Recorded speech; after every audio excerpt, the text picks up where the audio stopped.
I should start by congratulating you in three fronts.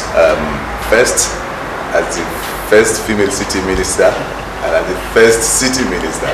And then again, like some people have said, as the first minister to actually set up what we call a robust platform to actually deliver a digital Nigeria.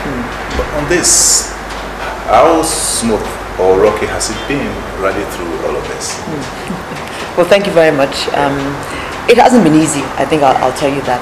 But I think the best thing about this is that we've had the support of the industry. The industry has been tremendous. All the things we've done, the ICT policy, the broadband strategy and roadmap, the industry has been solidly behind us, and that has made the work much, much easier than it ordinarily would have been. You say you are very proud of what you have achieved so far. Great. Would you say the same of your agencies that you supervise, like the NCC, NASHCOMSAT, maybe NIDA?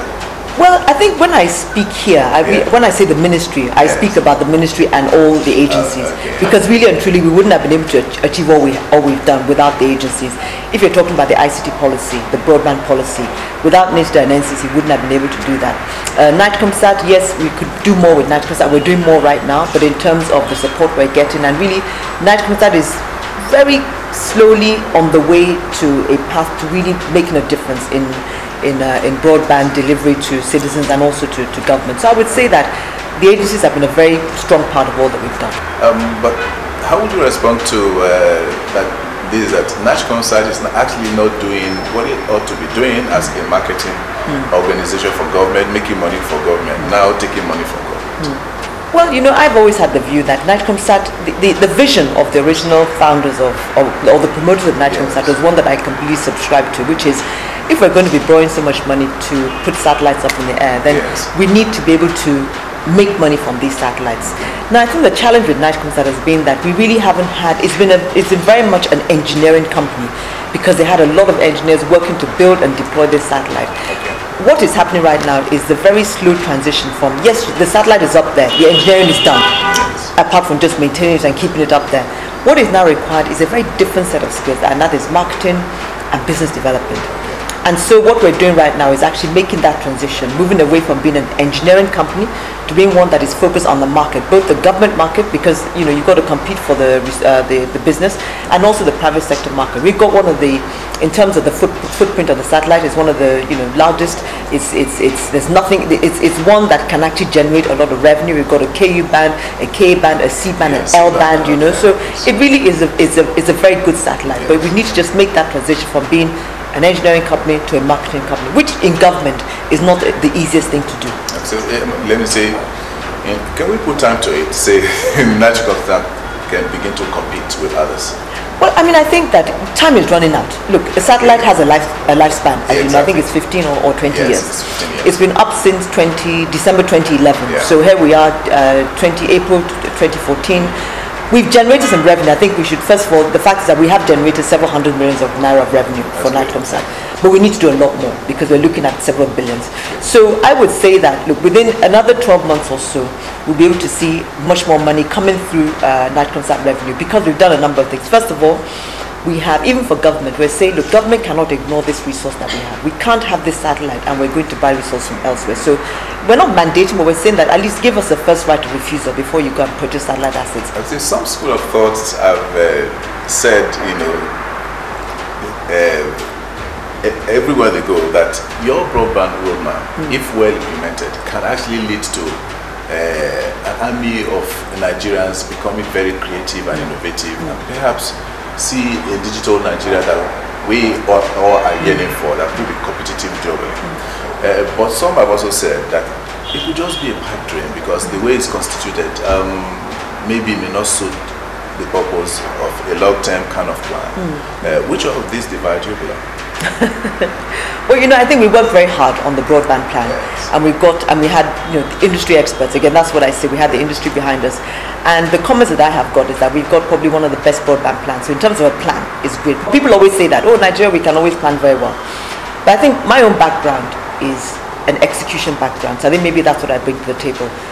Mr. President approved the plan, and as soon as he approved, we moved straight into implementation. And really, that's what you're seeing right now. If you look at the broadband plan, the roadmap, We're a little bit behind, but things like the auction of the 2.3 gigahertz spectrum, that was part of the plan.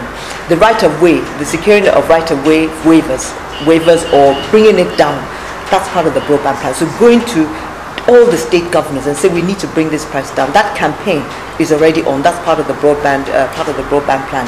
The issue of digital TV white spaces, using other spectrum to deliver broadband, that's part of the broadband plan. So we are in execution mode.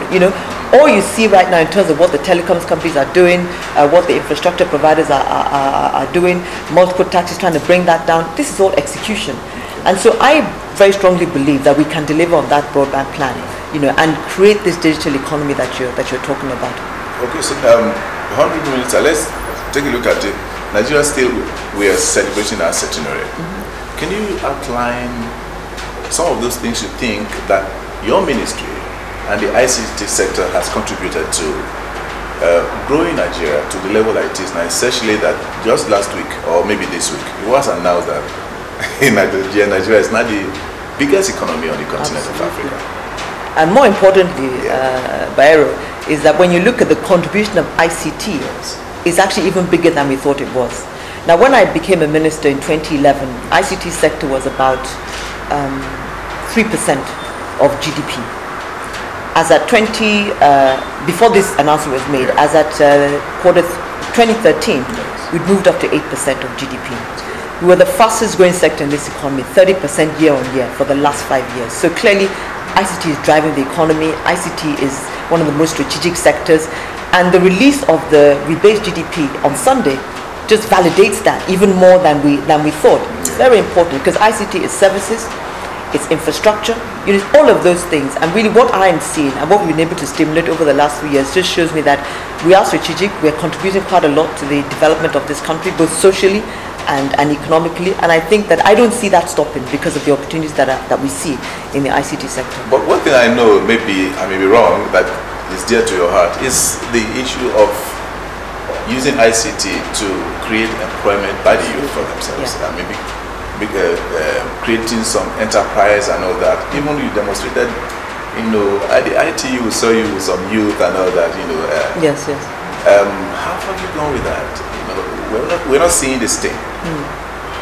Is this thing? It's not going out. It's full steam ahead, as they say. The whole idea of software development, creating companies around code, giving our young entrepreneurs, software entrepreneurs, the enabling environment to make success of their businesses, whether it is mentorship, internet capacity, business skills, all of those things is going on right now, and it's very exciting for young people and even for me. That's great. Back to the broadband, because you need a broadband to ensure that all of this we're talking about, come to light. You set up a council for that. You even attempted flagging up the media campaign. What happened? Well, the council was a very important part, and it was part of the broadband plan. Again, going back to your question about execution, because we knew that if we did the broadband plan and we kind of kept it, we may not implement it. Yes. So the council are the people that, in a sense, keep us honest and ensure that we're making progress on the plan. So the council meets every 3 months, and we chose the council. We deliberately left the operators out, say, look, you go focus on implementing and delivering. The council meets every 3 months, and we look at that plan in detail. Okay, what progress have we made? NCC is a member, USPF is a member, the EVC and also the Secretary USPF. What progress have we made? Where are the bottlenecks? What do we need to do? And so at the end of every 3 months, we have another process of, ensuring that we implement the plan. So that's working very well. On the other side, the media flag off. Yes, we had the media flag off, which is like a soft launch. We got a bit of pushback from the media, which is fine because I love to engage the media. And the pushback was that, what are you campaigning about? We don't have broadbands. Why are you telling people that it's good for us? But the truth of the matter is that when the research that was done by the Alliance for Affordable Internet, one of the reasons why people don't use broadband is that they don't know how to use it. When they look at the take-up, even though we have a lot of Nigerians on the internet, people say that they don't know how to use it, they don't know what to use it for. Talk about the skills. Not even the skills, or the knowledge. Okay. The knowledge that people don't know that if I have internet, I can find business opportunities. If I have internet, I can create a new business. We have people that have created business on the internet. If I have internet, I can educate myself. you know, I can learn new things. And so people don't know that. And so that's what the broadband campaign is all about, getting people to understand that, yes, you may not have it, but when it comes, and it will come, these are the things that you would do with it. And we've got the support of the media. We have a media council, by the way, who's actually working with us and saying, what is the best way to get this message out? And it includes print media, it includes the broadcast media, and of course social media as well. Most thank you very much for your time. Thank you very much. Thank you very much, Ray. Thanks. Thank you.